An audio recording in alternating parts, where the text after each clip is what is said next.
حي على الفلاح وقل رب زدني علما۔ الحمدللہ والصلاة والسلام علی رسول اللہ وبعد۔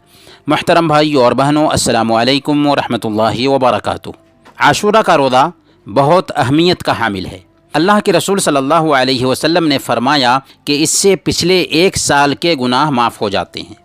10 محرم کے ساتھ 9 محرم کا روزہ رکھنا بھی سنت ہے، اس لیے 10 محرم اور 9 محرم کا بھی روزہ رکھنا چاہیے۔ اور نوٹ کیجئے کہ 9 اور 10 محرم گلف ممالک میں جمعہ اور ہفتہ کو آ رہا ہے، لہذا جمعہ اور ہفتہ کے دن گلف میں رہنے والے اور جن کا مطلع گلف کے مطلع کے موافق ہے وہ روزہ رکھنے کا اہتمام کریں گے۔ کب؟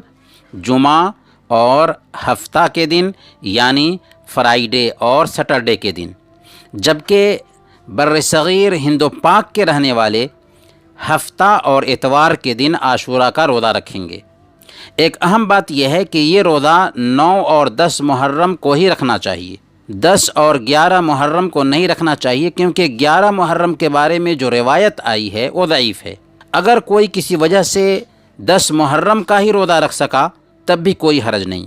بہرکیف خود ان دنوں میں روزہ رکھیں اور اپنے گھر کے افراد کو بھی روزہ رکھنے کی تاکید کریں، تاکہ مسلم سماج میں سنت عام ہو اور تعزیہ داری کی بدعات و خرافات اور شرکیات پر روک لگے۔